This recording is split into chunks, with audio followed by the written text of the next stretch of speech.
Ameublement Tanguay en première ligne. À l'Esprit sportif aujourd'hui, des athlètes de ski de fond à l'entraînement grâce à leur programme Sport-Études. On n'a pas de compétition, mais on essaie d'en reproduire aussi juste avec le petit groupe. Excellence sportive Québec-Lévis au service des athlètes de chez nous depuis 20 ans. Notre mission n'a pas changé, c'est vraiment de servir les athlètes identifiés Excellence électrolève de la région. Notre offre de service a évolué au cours des dernières années.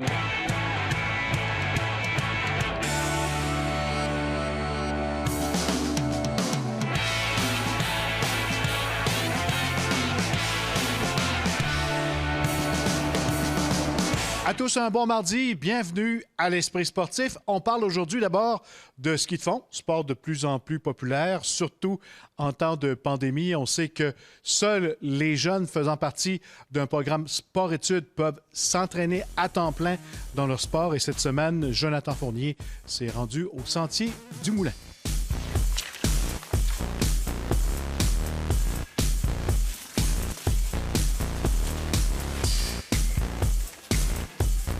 Christine Bisson, bienvenue à l'Esprit sportif. Merci. On se parle de ski de fond, les élèves de Cardinal-Leroy qui peuvent continuer à s'entraîner en sport-études de ski de fond. Dans quelle mesure on réussit à le faire là, depuis les fêtes? On s'adapte. En fait, on a la chance d'avoir deux 15 passagers, donc on peut aller chercher les jeunes qui sont en présentiel à la maison là, quand ils ne sont pas à l'école. Donc, on réussit à avoir un gros groupe, mais sur neige, les contraintes, là, avec notre équipement, on a la distanciation sociale, donc c'est facile pour ça. Là.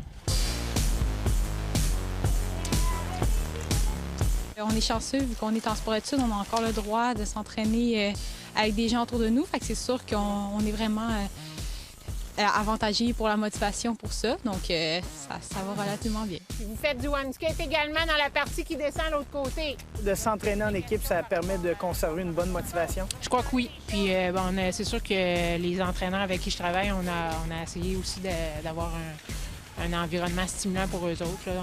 On amène des défis là, tout au long de l'hiver là, pour justement les garder motivés. On n'a pas de compétition, mais on essaie d'en reproduire aussi juste avec le petit groupe. Là. Puis on va espérer que le reste de l'équipe puisse se greffer à nous progressivement là, dans le courant de l'hiver. Pour moi, ça se passe super bien. Je suis rendu à 987 km depuis le début de l'hiver. C'est sûr qu'il n'y a pas de course, c'est un peu plate, mais c'est une année de renforcement, puis on se prépare pour l'hiver prochain. Toutes les compétitions annulées, mais on s'entraîne pareil. Il y a des petits défis par-ci par-là. Ça se passe bien. C'est sûr que c'est dur pour la motivation, là, mais on continue. On peut s'entraîner quand même en petit groupe, là, vu qu'on est dehors beaucoup. Mais sinon, ça se porte bien, là, mais c'est plate qu'il n'y ait pas de compétition. Là. Skier tout seul, oui, c'est le fun, mais des fois, c'est le fun d'être avec les autres puis pouvoir échanger, puis skier en groupe. Fait que pour ça, c'est vraiment le fun de pouvoir continuer à skier en groupe.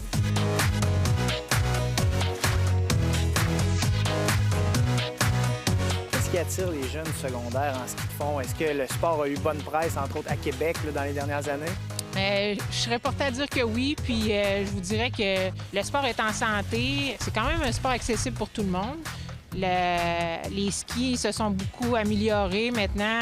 Il y a beaucoup de skis sans fartage. Fait que si tu sors de ton auto, puis tu peux aller skier avec. Et puis, on ne cachera pas que Alex Harvey a fait quand même belle figure au niveau de la région de Québec là, dans les dernières années. Là. Fait que je pense que ça l'a donné un gros coup de main à notre sport. C'est un nom qui résonne encore là, dans la tête des gens? Ah oui. Puis il va rester présent avec nous. Il a fait des records, donc ça va rester marqué.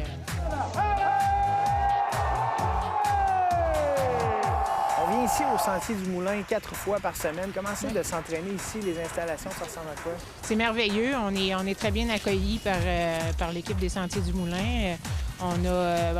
Cette année, on a quand même accès à un bâtiment pour pouvoir au moins mettre nos bottes à la chaleur. Mais avec le COVID, on s'est adapté. Les jeunes doivent se changer à l'école. Je trouve que c'est plus simple comme ça. Donc, ils sont presque prêts. Les pistes de ski, c'est très bien entretenu. C'est sûr que là, cette année, On est un peu limite en termes de quantité de neige, mais on devrait être chanceux pour avoir une belle bordée, là. Les sentiers du Moulin de Lac-Beauport se sont beaucoup développés dans les dernières années. Ce pavillon est tout neuf. Sinon, toutes les semaines, on accueille beaucoup de gens en ski de fond, mais également en fat bike et en raquette. À toutes les fins de semaine, en respectant les différentes mesures sanitaires, on est à pleine capacité. Le week-end, quand tout le monde est en congé, pendant le temps des fêtes, il y a eu beaucoup d'achalandage, là, mais c'est ça partout dans tous les centres de ski à Québec. Là, la popularité du ski de fond a grimpé en flèche. Là, c'est à notre avantage. À partir de maintenant, vous pouvez monter vers la 20. C'est un hiver d'entraînement, mais ça sert à perfectionner aussi tous les petits points techniques qu'on a besoin de travailler pour être meilleur en compétition. On travaille notre mental, il y a au niveau technique en ski. On s'ajuste, puis on espère que l'avenir nous réserve de plus beaux moments et puis que les jeunes puissent recommencer à faire de la compétition dès l'année prochaine. On vous souhaite une belle saison de ski de fond. Merci. Merci. Après la pause, Excellence sportive Québec-Lévis au service de nos athlètes depuis 20 ans.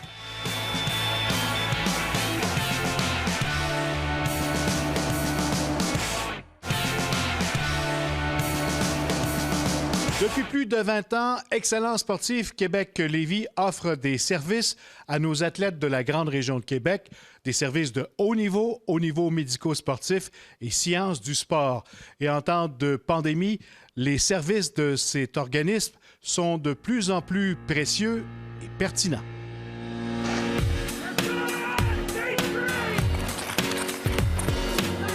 To the judges has Lori Blouin.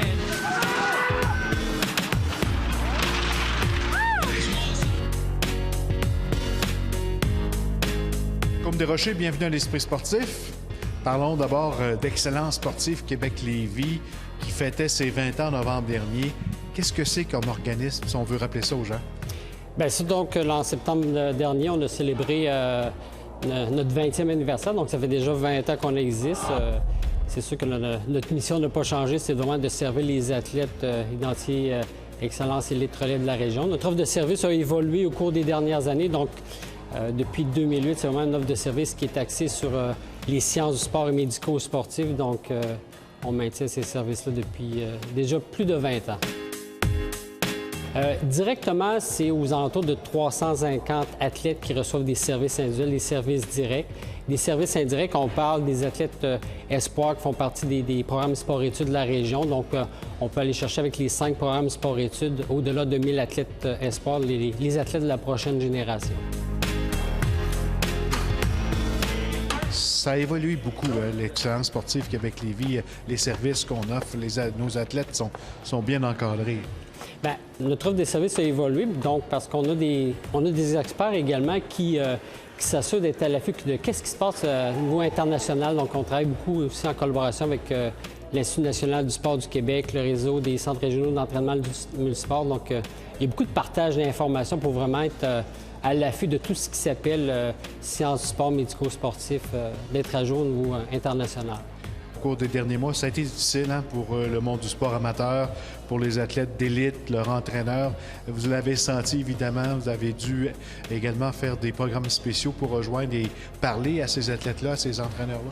Oui, bien, on était à l'affût parce qu'on parle beaucoup des athlètes qui ont vécu, qui vivent encore une certaine détresse psychologique, mais on s'est également occupé des entraîneurs parce que les entraîneurs, au quotidien, bien, eux autres sont en communication avec les athlètes, donc ils se trouvent à recevoir les émotions, donc à gérer les émotions quotidiennes des athlètes. Donc, à distance, on s'est assuré que les athlètes soient bien desservis au niveau de la préparation mentale, mais également au niveau des entraîneurs.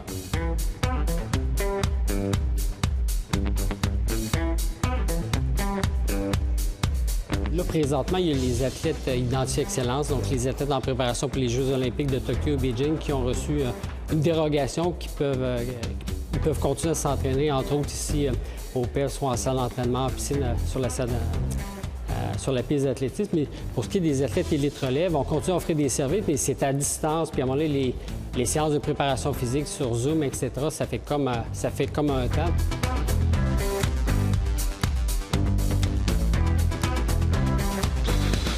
beaucoup d'inquiétudes également. On parle des prochains Jeux là, de Tokyo. Oui. C'est encore incertain. Est-ce que vous sentez cette incertitude chez les athlètes également?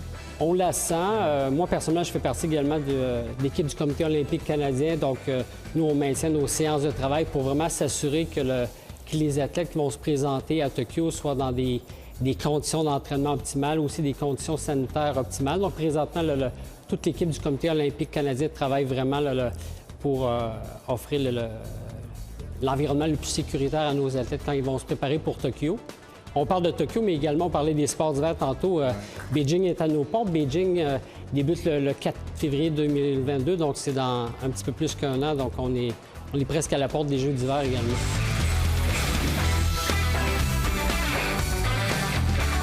Voir les athlètes en action, ça, c'est un baume pour votre organisme?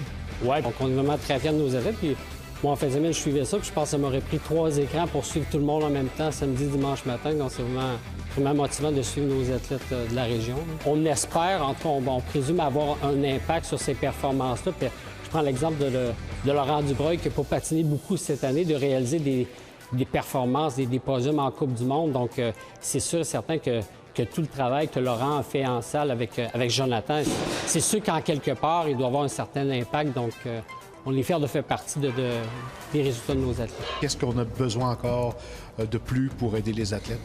Bien, je vous dirais qu'au niveau financement, ça va bien. On est en train justement de confirmer un financement avec le ministère de l'Éducation du Québec pour une entente de 3 ans. Dans le processus de renouvellement également avec les villes de Québec et de Lévis. On a la chance d'avoir une équipe de partenaires qui, malgré la situation, continue à nous soutenir. Donc, on a des fidèles partenaires, puis donc c'est vraiment ça nous amène pas une certaine sécurité, une certaine stabilité concernant notre offre de service. Puis avec la signature de ces prochains protocoles d'entente-là, bien, ça va nous permettre de s'assurer une stabilité des services pour les prochaines années.